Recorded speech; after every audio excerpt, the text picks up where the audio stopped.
Hi, everyone.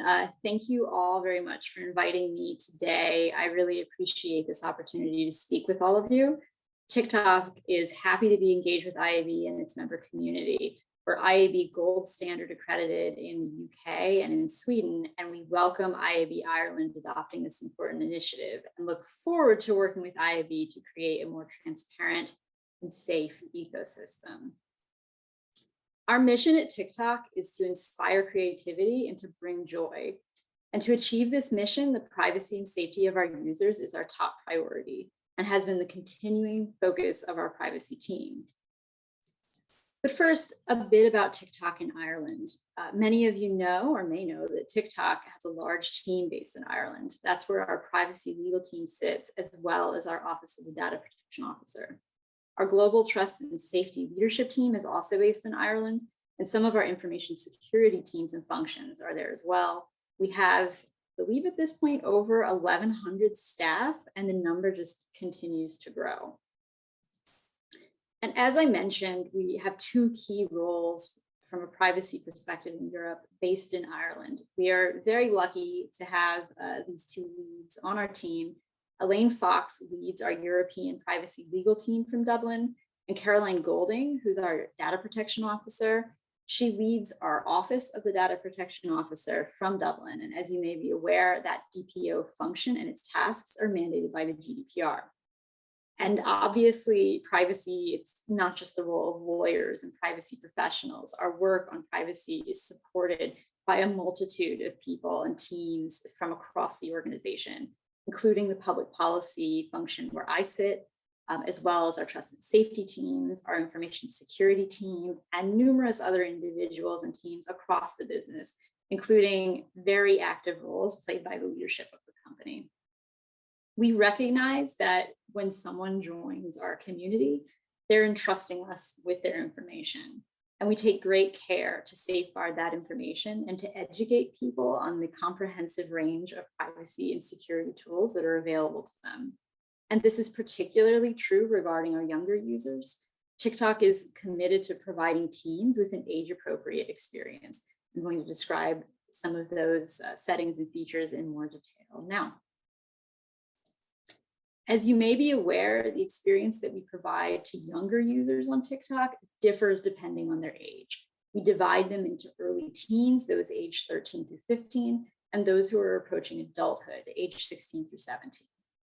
A user's age impacts things like the features that they're able to use, their default settings, our use of pro-privacy nudges for them, and our platform protections. These impacts occur at multiple stages of the user journey. I'm going to explain this over the next few slides, starting by explaining how these factors impact our account registration process. The age-appropriate experience that we provide starts from account registration. For those users who are aged 13 through 15, we default their accounts to private right from the very start. After registration, these users can use our private account setting to switch their account to public. But if they do, we surface a just-in-time notice, which explains the consequences of doing so, telling them that if they switch to a public account, anyone can watch their videos. They have to confirm that they wish to proceed. And for those users who are aged 16 through 17, we adopt a slightly different approach. During the registration flow, we use a pro-privacy nudge to suggest that they make their account private, explaining that with a private account, only approved followers will be able to watch their videos. And if they don't go private, their videos can be watched by anyone. As an adult, I make my videos private because I'm embarrassed about their quality. So this is an important feature for adults as well. Moving on to account discoverability. Once a user has an account, they can choose to follow other accounts, and other accounts will be able to follow them. Again, the user experience here differs depending on age. For users who are 13 through 15, our suggest your account to others setting is defaulted to off, meaning we don't suggest that account to other users to follow their accounts. And even if they choose to turn this setting on, we still limit discoverability of their accounts. because in our search feature, we don't return accounts belonging to 13 through 15-year-olds unless the person conducting the search has their exact username. And for users who are 16 through 17, the suggest your account to others setting is on by default, but we have a platform policy of never suggesting accounts belonging to under 18-year-old users to people who are over 18, and vice versa. Moving on to the next stage of the journey, that's posting a video. Every time a user posts a video, they're shown a post page in which they're able to make certain choices about who can watch the video and how they can engage with it.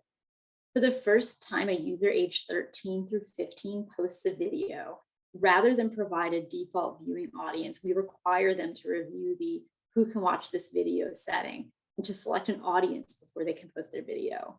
They can choose between only me, followers, and friends, and none of these options are pre-selected.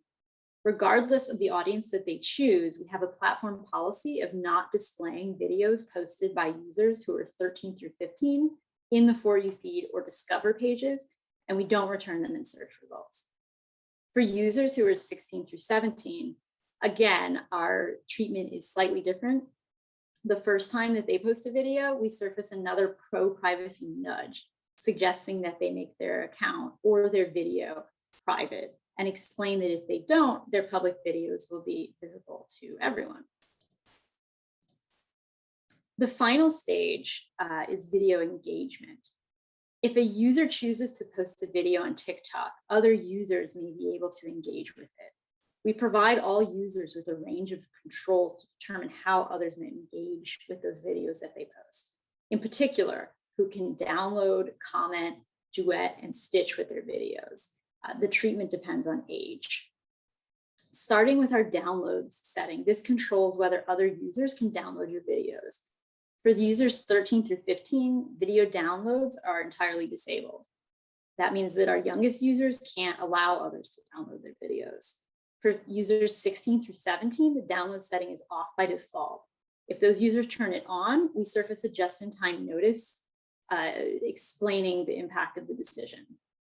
And so that's downloads. For comments, they can also control comments on the videos. For users who are 13 through 15, by default, only their friends can comment on their videos, and the widest comment setting, which is everyone, is not available to them. For users who are 16 through 17, everyone can comment by default. On top of this comment setting, though, we have a range of comment filters that are available to users. We default on our filter for spam or offensive comments for those users who are under 16, so they can't switch that off either. I want to mention a couple of other important features. For direct messaging, users 13 through 15 can't send or receive DMs. Users 16 through 17 can use direct messages, but they're set to off by default. If they switch it on, only their friends can send them DMs. And additionally, we don't enable the sending of attachments via DM for any user. On personalized ads, we rely on consent to show personalized ads to any users under 18. We also, we only seek consent from users who are old enough to provide it according to the laws of their member state, which means we're not relying on parental authorization. For live streaming, users 13 through 15 can't host a live stream. And for gifting, only users who are 18 plus are able to purchase, send, or receive virtual gifts. I want to say a little bit here about how we support parents and caregivers and how we balance their interests with teen autonomy. Our family pairing feature enables a parent or caregiver and their teen to link their TikTok accounts and work together to decide how to set some of those settings for teens. It enables parents to do things like switch on our screen time management setting, decide whether their teen's account is private or public by default, and whether it can be suggested to other users. The aim of the feature is to encourage parents and teens to set guardrails together and help facilitate important conversations within families about responsible navigation of digital platforms. We also have developed guides and worked with NGOs like Internet Matters to develop tools for parents to understand choices. That's something that we continue to do that we're really committed to. This also shows just a range of the other transparency and user education measures that we have. This is an area that's been of long importance to TikTok, but it's still an area where we've looked to make a number of important improvements. We updated our privacy policy and provide access to this in account registration and make it available to users at all times in the app and on the website. We provide a suite of privacy settings accessible within 2 clicks of a user's profile page. We've designed them to be easy to use and understand. And we also have very robust health and safety centers, which provide users with on-demand information on a range of topics. And we recently redesigned that following consultation with users. Given that we're a platform for sharing entertainment and short-term video content, we use this short-form entertaining video format to educate our users on their privacy in a way that's engaging and enjoyable. And we use our newsroom to communicate with our community transparently and to build and maintain trust. We also provide some additional transparency to the youngest members of our community, for example, through our youth portal on our help center, which is designed for our younger users. I think that's all the time that I have. So I just want to say thank you to everybody. And I can't see what questions were asked in the chat while I talked, but I hope there was a good question and answer session.